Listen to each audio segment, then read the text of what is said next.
ሰላም ሰላም ማንቸስተር ዩናይትዳውያን እንዴት ናችሁ?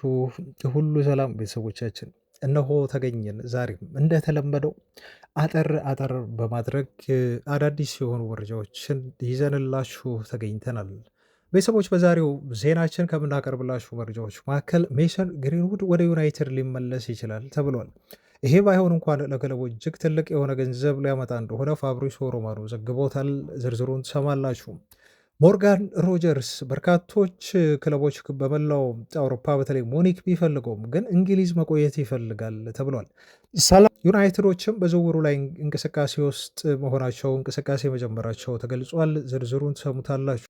ማንቸስተር ዩናይትድ የርገን ክሎፕን አናግሮ ነበረ ክለቡን እንዲያሰለጥኑ ስለሚለው የትላንት ወሬ ክለቡ በይፋ ምላሽ ሰጥቷል።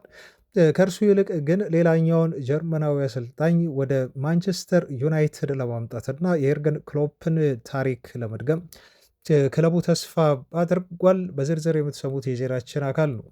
ዩናይትዶች ከዝውውር ጋር በተያያዘ እንዲሁ የጁሊያን ሬድሰንን ዝውውር እየተከታተሉት እንደሆነ ስለመነገሩ፣ ብሩኖ ፈርናንዴስ ደግሞ ማንቸስተር ዩናይትድ ቤት ለመቆየት ትልቅ የሆነ ቅድመ ሁኔታ ስለማንሳቱና የአርሰናሉ አማካይ ማርቲን ኦዲጋርድ የብሩኖ ፈርናንዴዝ አድርገው እንዳያስፈርሙት ራሱን ለዩናይትድ ሰዎች ስለማቅረቡ በወኪሉ አማካይነት መነገሩ፣ ሊቨርፑል የአማካይ ስፍራ ተጫዋች አሌክስ ማካሊስተርም እንደዚሁ ስሙ ከዩናይትድ ዝውውር ጋር ስለመያያዙ በጣም ዝርዝር የሆኑ መረጃዎችን በእነኚህ ጉዳዮች እናደርሳችኋለን። እናንተ ብቻ ቪዲዮን ላይክ በማድረግ እንዲሁም ሼር እንዲሁም ኮሜንት እያደረጋችሁ አብራችሁን እንድትቆዩ እንድትከታተሉን ጋብዛለሁ። ቤተሰቦች መልካም ቆይታ። ወደ መረጃዎች ከማለፌ በፊት እንደው በፈገግታ የሚያስጀምረንን አንድ ነገር ልንገራችሁ። ከቀድሞ አሰልጣኛችን ሩበን አሞሪም ጋር ይያያዛል። የተፈጠረው ጉዳዩ በሴሪያ ነው። የሴሪያ የባለፈው ሳምንት ጨዋታዎች እንዲሁ ሲደረጉ ነው። የ25ኛ ሳምንት ጨዋታዎች በሚደረጉበት ሰዓት ያለፈው ቅዳሜ ነው። እንግዲህ ክሪሞንሴ የተባለው ቲም ከጄኖዋ ጋር ጨዋታውን ያደርጋል። ታዲያ ጨዋታው ሊጠናቀቅ ባዶ ለባዶ ነበረ። በ89ኛው ደቂቃ ላይ ቅያሬ ያደርጋሉ ጄኖዋዎች ማለት ነው። ቀይረው የሚያስገቡት ተጫዋች ደግሞ አሞሪም ይሰኛል እና የሴሪያውን ጨዋታ ኦፊሻላዊ የሚያስተላልፈው የግራፊክሱን ሁኔታ የሚቆጣጠረው ቡድን ወይም ደግሞ ግለሰብ ታዲያ አሁን መነጋገሪያ የሆነን ስህተት እየሰራል እና ለብዙዎች መዝናኛ ሆኗል። ግራፊክሱ ላይ ቲንክ መጀመሪያውኑ ክሮፕ አድርጎ ቀርጾ ያስቀምጠው ምስል የሩበን አሞሪም ነበር ሚሞሪው ላይ። አይ ቲንክ ሞስት ፕሮባብሊ እንደዛ ነው የሚሆነው።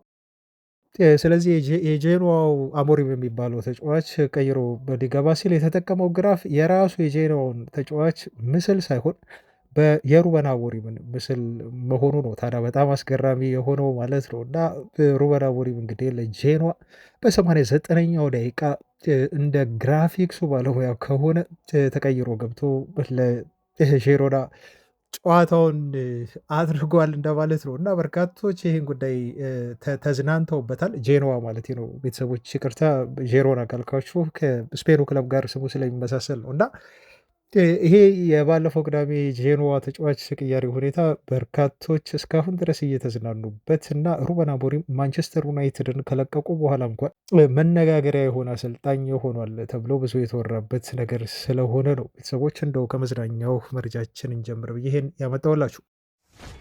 ወደ ዜናዎቻችን ስናልፍ ያው ዩናይትድ በፕሪሚየር ሊግ ቀጣይ የሚያደርገው ጨዋታ እጅግ ተጠባቂ ነው። በሊጉ በጣም በመከላከል የሚታወቀው ኤቨርተንን ነው አዌይ ወተን የምንገጥመው።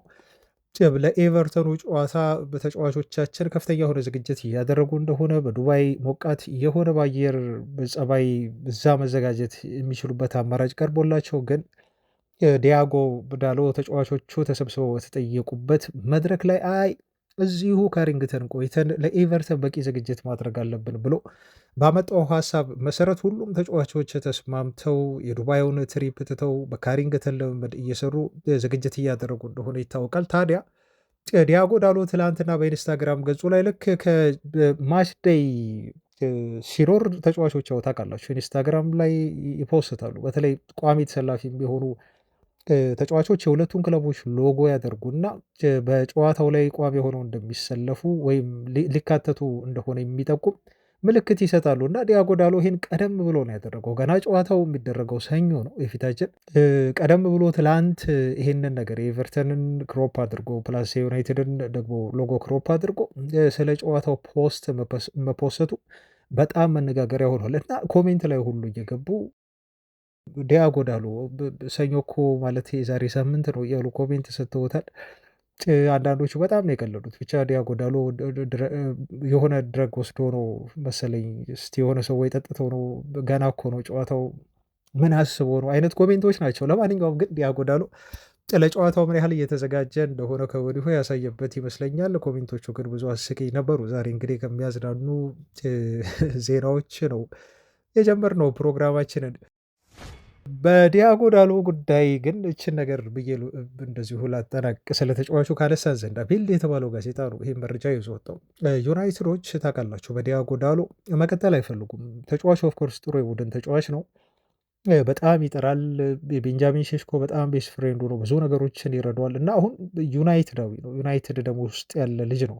በአንድ ጨዋታ በጣም አስገራሚ ተጫዋች ይሆናል። በሌላ እንቅስቃሴ በሌላ ጨዋታ ደግሞ ዲያጎ ዳሎ በጣም ሲል የሆኑ ሚስቴኮችን ሲሰራና ቡድኑን ዋጋ ሲያስከፍል በአግባቡ ሳይከላከል ታዩታላችሁ እና ወጥ የሆነ አቋም የለውም። ለዛም ይመስላል እንደ ቢለ ጋዜጣ ዘገባ ከሆነ የዩናይትድ ሰዎች በሱ ቦታ ላይ ቦሩሲያ ዶርትመንዱን የቀኝ ተመላላሽ ተጫዋች ጁሊያን ሬልሰንን ለማስፈረም እየተከታተሉት ይገኛሉ ነው የተባለው። ተጫዋቹ 4 አሲስት አለው በባለፉት ተከታታይ ጨዋታዎች ማለት ነው። ለዶርትመንድ ከተከላካይ መስመር እየተነሳ በተለይ ከቀኝ ቦታ እየተነሳ ብዙ ኳሶችን አሲስት በማድረግ የበርካታ ትልልቅ ክለቦችን ትኩረት የሳበ በተለይ ደግሞ የማንቸስተር ዩናይትድ መልማዮችን ቀልብ የሳበ እና ዩናይትዶች ምናልባት ሊያስፈርሙት የሚችሉት ተከላካይ እንደሆነ ነው በዲያጎ ዳሎ ቦታ የተገለጸው። የዲያጎ ዳሎ ስም ደግሞ በተደጋጋሚ ጊዜ ከሪያል ማድሪድ ዝውውር ጋር እየተያዘ እንደሆነና ማንቸስተር ዩናይትድ ተጫዋቹን ሊሸጠው እንደሚችል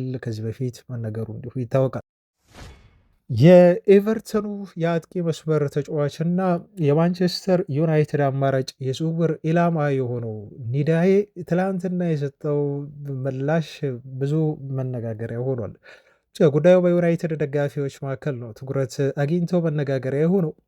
ይሄን የሰጠው ቃለ መጠይቅ በፉትሞብ አፕ ነው እንግዲህ ተጠይቆ ምላሽ ይሰጣል። ለምሳሌ አንተ ፋቨራይት ስቴዲየም የትኛው ነው ተብሎ ሲጠየቅ የመለሰው መልስ ነው በርካታ የዩናይትድ ደጋፊዎች ዘንድ ምላሹ ትኩረት እንዲያገኝ ያስቻለው ኦልትራፎርድ ሲል ነው ምላሹን የሰጠው። በኦልትራፎርድ ያለው አትሞስፌር የክለቡ እንዲሁ በአጠቃላይ የዩናይትድ ታላቅነትና የስቴዲየሙ ግዝፈት ስታድግ አንተ ታዳጊ ተጫዋች ሆነ ህልም ኖሮ እንዲሁ እግር ኳስ እየተጫወትክ ስታድግ በቃ የምትመኘው አይነት ስቴዲየም ነው በኦልትራፎርድ መጫወት ሲል ነው ያደነቀው። እና በዚህ ስቴዲየም ላይ መጫወት የትኛውም እግር ኳስ ተጫዋች ህልም ነው እና የማንቸስተር ዩናይትድ ኦልትራፎርድ ስቴዲየም ልጫወትበት ሁሌም የማለመው ስቴዲየም ነው ሲል የሰጠው አስተያየት እንግዲህ በቀጥታ ከምን ጋር እንደሚያያዝ ታውቃላቸው።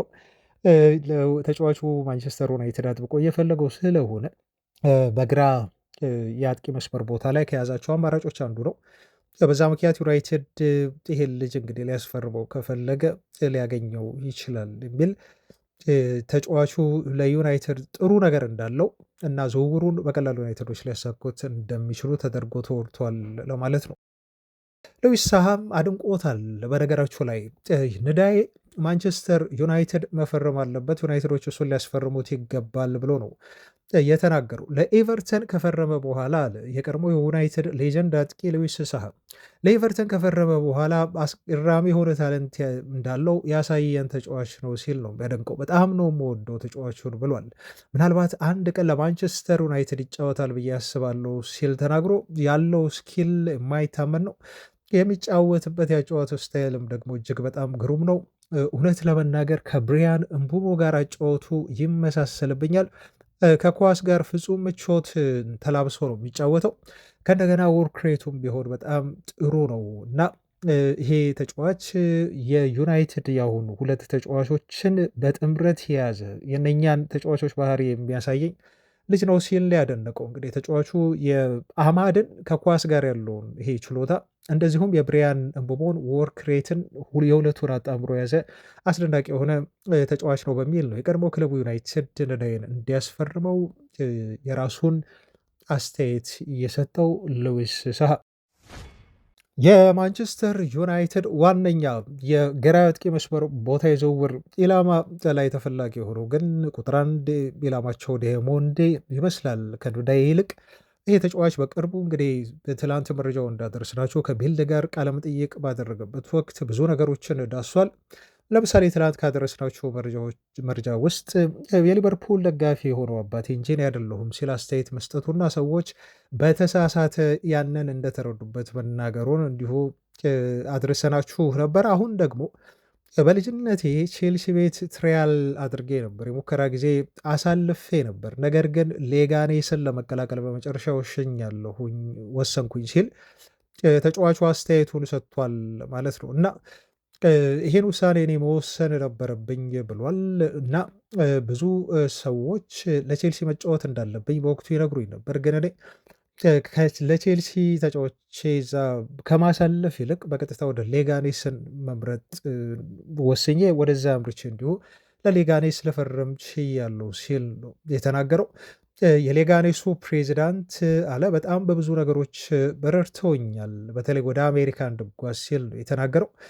ስለዚህ በድንገት ምርጫ ማድረግ ነበረብኝ፣ ማንን ልምረጥ በሚለው ላይ ሌጋኔስ ወይስ ቼልሲ የሚል አማራጭ ሲቀርብልኝ በጣም ሪስክ ነበረው ብሏል። እድለኛ ነበርኩ ያን ውሳኔ በመወሰኔ፣ ትክክለኛ ውሳኔ እንዳሳለፍኩ አሁን ይሰማኛል። በእግር ኳስ ምንጊዜ ቢሆን ታጋሽ መሆን ጥሩ ዋጋ ያስከፍላል በሚል ነው እንግዲህ ለቼልሲ አካዳሚ ተጫውቶ ፈርሞ ቢሆን ኖሮ ላይሳካለት እንደሚችል ግን በሌጋኔስ ስለተሳካለት ሌብዚሽ እንዳስፈርመው ተጫዋቹ ጥሩ ውሳኔ እንደተወሰነ አስተያየቱን የሰጠው። በዛው ደግሞ ስለ የርገን ክሎፕ ጠየቁት እና ክሎፕ አሁን ደውሎልህ ነበር ወይ በተለይ ወደ ሊቨርፑል እንድትዛወር ሊያሳምንህ ሙከራ አድርጎ ነበር ወይ በሚል ጥያቄ ቀርቦለት በፍጹም ሊቨርፑል ዝውውር ጉዳይ አላወራንም ብሏል ዳይሞንዴ። ነገር ግን እሱ እግር ኳስን ማሰልጠን ካቆመ በኋላ ሁል ጊዜም ቢሆን ኮንታክት እናደርጋለን እና ጠንክሬ እንድሰራ ሁል ጊዜም ቢሆን ክሎፕ ይመክረኛል ብሏል። ምናልባት ለሱ አንድ ቡድን ብጫወት ኖሮ ደስታዬ ነበር ብሏል። እንግዲህ የርገን ክሎፕ እያሰለጠነው ያለ ቡድን ብጫወት ደስታዬ ነበር፣ ግን የአሁን የሚሆን አይመስለኝም። ምክንያቱም ክሎፕ ከአሰልጣኝነቱ ተገሏል። ቢገለልም ግን በየጊዜው ያናግረኛል፣ በየጊዜው ይደግፈኛል፣ ምን ማድረግ እንዳለብኝም አንዳንድ ምክሮችን ይሰጠኛል ሲል ነው የተናገረው ማለት ነው። ያው ቤተሰቦቻችን ታውቃላችሁ ለምን የርገን ክሎፕ እሱን በቅርበት እንደሚያናግረው። ያው ያለበት ክለብ አርቢ ሌፕዚግ ነው። ሌፕዚግ እና ሳልስበርግ ደግሞ ይሄ ሬድቡል የምንለው ካምፓኒ አለ፣ በሱ ስር ያሉ ክለቦች ናቸው። ስለዚህ የዚህ ካምፓኒ እና የእግር ኳስ ክለቦች ዋና ኃላፊም ስለሆነ ስልጣን ስላለው ከክሎፕ ጋር በቅርበት የመነጋገር እንዲሁም ምክር የመስጠት እድሉን ያገኛል። ያው ክለቡ ተጫዋቹን ሸጦ ከፍተኛ ገንዘብ ለማግኘት ስለሆነ እየሰራ የሚገኘው የርገን ክሎፕ ጋር መገናኘቱ አይቀርም። በዛ ምክንያት ነው እንግዲህ ከክሎፕ ጋር አወራለሁ ሲል ዲያሞንዴ የተናገረው። የዚህ ተጫዋች ቀጣይ ማረፊያ ክለብ ግን በቀጣይ በጉጉት የሚጠበቅ ነው የሚሆነው። እንደው ከዚሁ ዜና ጋር እያይዘን አንድ መረጃ ላንሳላችሁ። ትላንትና በጣም በስፋት አንድ መረጃ ሲንሸራሸር ቆየ። ዘገባው የመጀመሪያ ምንጭ የሆኑት የእንግሊዝ ታይብሎይዶች ናቸው። እንደዚህ አሉ። የርገን ክሎፕ ልክ የሊቨርፑልን ስራ እንዳቆሙ ከሁለት ክለቦች ተደወለላቸው ነው የተባሉ። ይህን የተናገረው ወኪሉ ነው እና እነኚህ ሁለት ክለቦች የርገን ክሎፕ መቶ ክለባቸውን እንዲይዝ እንዲያሰለጥን ጥያቄ ያቀረቡለት ማንቸስተር ዩናይትድ እና ቼልሲ ነበሩ። ነገር ግን የርገን ክሎፕ ምላሻቸው በጣም ግልጽ ነበረ። በእንግሊዝ ምድር ድጋሚ መጥቼ ክለብ እንደው ማሰለጥን ከሆነ በድጋሚ ላሰለጥን የምችለው ሊቨርፑልን ነው፣ ከሊቨርፑል ውጭ ግን የትኛውንም የእንግሊዝ ክለብ አላሰለጥንም የሚል ምላሽ እንደሰጡና ከማንቸስተር ዩናይትድ እና ከቼልሲ የቀረበላቸውን የአሰልጣኝን ጥያቄ ውድቅ እንዳደረጉ ክሎፕ ገልጾ ነበር ወኪሉ። ታዲያ ሁለቱ ክለቦች ጊዜ አልፈጀባቸውም። እንደዚ አትሌቲክ ዘገባ ከሆነ ወዲያው የማንቸስተር ዩናይትድ ሰዎችም የቼልሲም ሰዎችም ወኪሉ እንደተናገረው በይፋ ጥያቄ አቅርበን አልነበረም ለክሎፕ ሲሉ ነው እንግዲህ ያስተባበሉት። ማን ነው እውነታው ያለው የቱ ነው ትክክል የሚለውን እንግዲህ አናቅም ቤተሰቦቻችን። ግን ክለቦቹ ወዲያው ነው በይፋ ወጥተው እነዚህ አትሌቲክን በመሳሰሉ ጋዜጦች በተለይ ዩናይትዶች ሐሰት ነው ክሎፕን ቀርበን አላናገርንም የሚል ምላሽ የሰጡት። ከክሎፕ ይልቅ እንደውም ሌላኛውን ጀርመናዊ አጥቂ ነው ዩናይትዶች ወደ ኦልትራፎርድ ሊያመጡ ሌላኛውን ጀርመናዊ የአሰልጣኝ ነው ወደ ኦልትራፎርድ ሊያመጡ ጥረት እያደረጉ የሚገኙት እሱም ጁሊያን ኔግሊሽሜን ይባላል። በትላንት ዜናችን ላይ እንዳደረስናችሁና እናንተም በኮሜንት ሀሳባችሁን እንደሰጣችሁን ኔግሊሽማን በጣም ጥሩ አሰልጣኝ ነው ያላችሁ ቤተሰቦች ያላችሁ አሁን በዩናይትድ ሊስት ውስጥ አይ ቲንክ ወደፊት እየመጣ ያለም አሰልጣኝ እንደሆነ ነው ሌላኛው ጀርመናዊ ኒግሊስማን እየተገለጸ የሚገኘው። የዩናይትድ አመራሮች ከወኪሎቹ ጋር ከወዲሁ ገና ከአሁኑ ኮንታክት እያደረጉ እያናገሩት ነው። ከዓለም ዋንጫው መጠናቀቅ በኋላ የጀርመን ብሔራዊ ቡድን ስራውን ትቶ ማንቸስተር ዩናይትድን እንዲይዝ ይፈልጋሉ። ክሪስቶፈር ቪቨል ደግሞ ይህንን ኃላፊነት እየመራው ይገኛል። የዩናይትድ ሰዎችም የየርገን ክሎፕን ስኬት በደንብ አድርጎ በፕሪምየር ሊጉ ይደግመዋል ብለው የሚያስቡት ሌላኛው ጀርመናዊ አሰልጣኝ እንደሆነ ነው ዘገባዎች እየጠቆሙን ያሉት። ፋብሪሶ ሮማኖ በዩቲዩብ ገጹ ላይ አንድ መረጃ ወጣ። በሜሰን ግሪንውድ ቀጣይ ክለብና የዝውውር ሁኔታ ላይ አይናችሁን ጣሉ፣ ይህንን ጉዳይ በጣም በቅርበት ልትከታተሉት ይገባል ብሎናል። ብዙ ጊዜ እንግዲህ ፋብሪሶ ሮማኖ እንደዚህ አይነት አስተያየቶችን የሚሰጠው በዝውውሩ የመሆን እድል ካለውና ተጫዋች ወደ ሌላ ክለብ ሊዛወር የሚችልበት በጣም ሰፊ የሆነ ፕሮባቢሊቲ ስላለ ነው። ዩናይትዶች ወደ ማርሴ ተጫዋቹን ሲሸጡ ታውቃላችሁ፣ የሴል ኦን ክሎዝስ 50 በመቶ አካቷል። ስለዚህ ልጁ ቀጣይ ሰመር ላይ ክለቡን መልቀቁ የሚቀር አይመስልም። እንደ ፋብሪሶ ሮማኖ ዘገባ ከሆነ 50 በመቶ ከሽያጩ ታዲያ ዩናይትዶች ተከፋይ ይሆናሉ በሚል ነው። ፋብሪሶ ሮማኖ የሜሰን ግሪንውድን ጉዳይ በቅርበት ተከታተሉት፣ ምክንያቱም ማርሴ ቤት ሁለት ወሳኝ የሆኑ ሰዎች ለቀዋል። ከነኛ ሰዎች መካከል አንዱ አሰልጣኙ ዲዘርቢ ነው። እነዚህ ሰዎች ቢለቁ ከሆነ ደግሞ ቀጣዩ ሜሰን ግሪንውድ ማርሴይን የሚለቅ ተጫዋች ነው በሚል ነው ፋብሪሶ ሮማኖ የተናገረው። እንግዲህ ይህን ተከትሎ በርካታ ሪፖርቶች የተጫዋቹን ስም በድጋሚ ከዩናይትድ ጋር አያይዘውታል። ወደ ማንቸስተር ዩናይትድ ይመለሳል። እንደውም የክለቡ አመራሮች በቀጣዮቹ ቀናት ላይ ልዩ የሆነ ስብሰባ ይከውናሉ። በዚህ ስብሰባቸው መሰረት ተጫዋቹ ወደ ዩናይትድ ተመልሶ ይጫወት የሚለው ላይ ከውሳኔ ይደርሳሉ ነው የተባለው። ስለዚህ ተጫዋቹ አሁን ዋጋ ተመን ያስፈልገዋል ማለት ነው። 100 ሚሊዮን ዩሮ የሚተመን ከሆነ ዩናይትድ 50% ስላለው ለተጫዋቹ 50 ሚሊዮን ዩሮ ለመክፈል ይገደዳል ማለት ነው። ለዝውውሩ በጣም ርካሽ በሆነ ዋጋ ተጫዋቹን ሊመልሰው ይችላል ወደ ማንቸስተር። ልጁ አሁን ያለበት ፎርም በተለይ በጣም ጠቃሚ ነው፣ ግን ምንጊዜም ቢሆን ሜሰን ግሪንውድን ወደ ዩናይትድ ቤት መመለስ የሚያስነሳው ደግሞ ሌላ ጥያቄ ይኖራል። በተለይ በሴቶቹ የማንቸስተር ዩናይትድ ደጋፊዎች እና ማህበረሰቦች እንዲሁም በራሱ በዩናይትድ ሴቶች ተጫዋቾች ይሁንታን የሚፈልግ እና ብዙ የዲፕሎማሲ ስራዎችን የደጋፊዎችን የማሳመን ስራዎችን የሚጠይቅ ጉዳይ ነው። ክለቡ ግን በውስጥ ይሄን እየተመለከተው ነው ተብሎ ነው የተነገረው። ሜሰን ግሪንውድ በጣም የሚያስገርማችሁ ቤተሰቦቻችን በ44 ጎልና አሲስት ላይ መሳተፍ የቻለ ተጫዋች ነው። ከባለፈው ሲዝን የሊግዋን ጨዋታ ጀምሮ ማለት ነው የዚህን ሲዝን ብቻ ሳይሆን ከባለፈው ሲዝን ጀምሮ 44 ጎልና አሲስት አለው። ኦስማኔ ዴምቤሌ ባለንዶር ተሸላሚ የሆነ ተጫዋች እንደሆነ ታውቃላችሁ። ከሜሰን ግሪንውድ በታች ጎልና አሲስት ነው ያለው ዴምቤሌ 39 ጎልና አሲስት፣ ሜሰን ግሪንውድ በበኩሉ 44 ጎልና አሲስት ያለው አስደናቂ ተጫዋች ነው። ዴምቤሌ ግን የባለንዶር አሸናፊ የሆነ ተጫዋች መሆኑ እንዲሁ ይታወቃል። ቀጥለናል ቤተሰቦች። ታዲያ ቪዲዮ ላይክ እንዲሁም ሼር ማድረግ ኮሜንት፣ እንዲሁ የፈለጋችሁት ሀሳብ ላይ መስጠታችሁን አትዘንጉ። በተለይ ቪዲዮ ላይክ አድርጉልን፣ ብዙ ሰዎች ጋር ዜናዎቻችን እንዲደርሱ ስለሚያደርግ እኛንም ስለሚያበረታታል። ወደ ቀጣይ ዜና እንለፍና በቀጣይ የምናገኘው መረጃ የሚሆነው የሞርጋን ሮጀርስን ጉዳይ የተመለከተ ይሆናል። ሮጀርስ እንደምታውቁት በአስቶን ቪላ በጣም አስደናቂ የሆነ ጊዜ እያሳለፈ ያለ ተጫዋች ነው።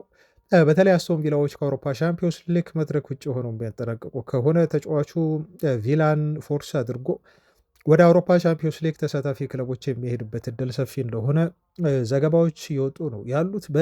ባለፉት ጥቂት ቀናት እንኳን እጅግ ከምናምናቸው የዜና ምንጮች ሮጀርስ ከተለያዩ ክለቦች ከፍተኛ የሆነ የዝውውር ፍላጎት እየቀረበለት እንደሆነ፣ አንዱ ከሚፈልጉት ክለቦች መካከል ደግሞ ማንቸስተር ዩናይትድ እንደሆነ ሲነገር ቆይቷል እና ትላንት እንደወጡ ዘገባዎች ከሆነ በተለይ ክሬዲብል ኢንሳይደር ባወጣው መረጃ መሰረት የማንቸስተር ዩናይትድ አመራሮች ከተጫዋቹ ወኪሎች ጋር በዝውውሩ ጉዳይ ላይ ከወዲሁ መነጋገር ጀምረዋል ነው የተባለው። ስለዚህ ዩናይትዶች አሁን እየሰሩ ያሉት በተጫዋቹ ወገን ማድረግ ያለባቸውንና የመጨረሻ ይሄ ፋይናል ቨርባል ግሪን ላይት የሚለው ላይ መድረስ ነው ተብሏል። የመጨረሻ ከተጫዋቹ ጋር በኮንትራቱ በደሞዙ በዝውውሩና ወደ ክለቡ እንዲመጣ የማሳመን ስራ ወይንም ደግሞ የመነጋገር ስራ ነው ዩናይትዶች የያዙት። ይህም ጉዳይ አስቀድመው ከጨረሱና ከገደሉ በኋላ ልጁም ምርጫውን ከሌሎች ክለቦች ይልቅ ማንቸስተር ዩናይትድን ካረገ በኋላ በይፋ ከአስቶን ቪላ ጋር ንግግር ለማድረግ ዩናይትዶች እቅድ ይዘዋል በሚል ነው ሪፖርቱ ዘገባውን ያወጣው ማለት ነው። ይህንን አካሄድ በሌሎች የዩናይትድ ያለፈው ክረምት ዝውውሮች ላይ ፈጽመዋል። የነ ብሪያን ምቦሞ እንደዚሁም የነ ማቲያስ ኩኛን ዝውውሮች ዩናይትዶች የፈጸሙት በዚህ መልክ እንደሆነ ይታወቃል። ተመሳሳዩን ነገር በሮጀርስ ዝውውር ላይ እየፈጸሙ ነው የተባለው። ትላንት ኢንዲካሊያ ኤክስክሉሲቭ ባለው ዘገባው ላይ ደግሞ ባየር ሙኒኮች ተጫዋቹን እጅግ አጥብቆ ይፈልጉታል እና በባለፉት ጥቂት ቀናት የሙኒክ አመራሮች የሮጀርስን ተወካዮች አናግረው ነበር ወደ ቡንደስሊጋ ለባየር ሙኒክ የሚፈርምበትን ሁኔታ። ነገር ግን የተጫዋቹ ምላሽ በጣም ግልጽ ነበር። ወደ ቡንደስሊጋው ሄዶ ከመጫወት ይልቅ እዛው እንግሊዝ ቆይቶ በእንግሊዝ ፕሪሚየር ሊግ መጫወት ቀዳሚ ምርጫው እንደሆነ ለሙኒኮች አሳውቋቸዋል ተብሎ ተነግሯል። ይህም ለዩናይትድ ሌላ ትልቅ ተስፋ የሚሰጥ ጉዳይ ነው። ሊቨርፑሎችም እንደዚሁ የሮጀርስ ፈላጊ እንደሆኑ ኢንዲካሊያ ዘግቧል። እነኚህ ትላልቅ የሆኑ ክለቦች የተጫዋቹ ፈላጊ መሆናቸውን መሰረት በማድረግ ታዲያ አስቶን ቪላዎች ለዝውውሩ ከ100 ሚሊዮን ፓውንድ በላይ ይፈልጋሉ ነው ያለን ኢንዲካሊያ። የሮጀርስ ሌላኛው ትልቁ መስፈርት ግን የአውሮፓ ሻምፒዮንስ ሊግ ተሳትፎ እንደሆነም ተገልጿል። ዩናይትድ ይህን ልጅ የማግኘት እድል የሚኖረው ከሆነ የአውሮፓ ሻምፒዮንስ ሊግ ተሳትፎ ወሳኝ እንደሆነ ነው እየተገለጸም ያለው። ሰሞኑን በርካቶች ያልጠበቁት አንድ መረጃ መውጣት ጀመረ። ይሄ መረጃ በማርቲን ኦዲጋርድ እና በማንቸስተር ዩናይትድ በኩል የተነሳ ነው። የተጫዋቹ ስም ከዩናይትድ ጋር ባለፉት 3 ቀናት ተነስቷል። መጀመሪያ ሲነሳ ዜናው ላላደረስናቸው ምክንያቱም ተራሩ መር እንዳይሆን በሚል ስጋት ነበር። አሁን ግን በተለያዩ ጋዜጦች እየተደጋገመ በመምጣቱና በመጠኑም ቢሆን እንደው ተአማኝ የሆኑ ጋዜጠኞች ይሄን ጉዳይ መዘገብ መጀመራቸው ጉዳዩን ትኩረት እንድንሰጥና ወደ እናንተ እንድናደርሰው አድርጎናል። ቤተሰቦቻችን መጀመሪያ መነሻው ይሄ የብሩኖ ፈርናንዴዝ የማንቸስተር ዩናይትድ ቆይታ በተመለከተ አንድ ዜና መውጣቱ ነው እና ዩናይትድ ቤት ተጫዋቹ መቆየቱ እርግጥ አለመሆኑን ተከትሎ ነው የእሱ ምትክ ማን ይሆናል የሚለው ነገር ሲነሳ የዩናይትዶች ስም ከፕሪሚየር ሊጉ ክለቦች በጣም ምርጥ ከሆኑ አማካዮች መካከል እንደነ ኦዲጋርድ እና ማክ አሊስተር ጋር መነሳት የጀመረው ማለት ነው። ብሩኖ ፈርናንዴስ በዩናይትድ ቤት ለመቆየት አንድ ቅድመ ሁኔታ አስቀመጠ ነው የተባለው። ማይክል ካሪክ ከማንቸስተር ዩናይትድ ኢንተሪም ማናጀርነቱ የሚነሳ ከሆነና ቀጣይ ዩናይትድ አሰልጣኝ የሚቀጥር ከሆነ ከካሪክ ውጭ ዩናይትድ ለመልቀቅ ተጫዋቹ ዝቷል ተብሏል። እንደዚሁም ብሩኖ ፈርናንዴስ በዩናይትድ ቤት ለመቆየት እንዲሟላለት የሚፈልጋቸው ሌሎች ቅድመ ሁኔታዎች አሉ። አዲስ ኮንትራት ወይ ደግሞ የደሞዝ ጭማሪም ሊሆን ይችላል። ባየር ሙኒኮች ደግሞ በዚህ በኩል የተጫዋቹን ዝውውር እንደዚሁ እንከውናለን ብለው ደፋ ቀና እያሉ ነው። ተጫዋቹን አይ ቲንክ አናግሮ ያሳመኑ ይመስላል። አሁን ባለው ሁኔታ ብሩኖ ፈርናንዴዝ የመጨረሻ ውሳኔ ይህን ከዓለም ዋንጫው በኋላ አሳውቃለሁኝ ብሎ መናገሩ ይታወቃል።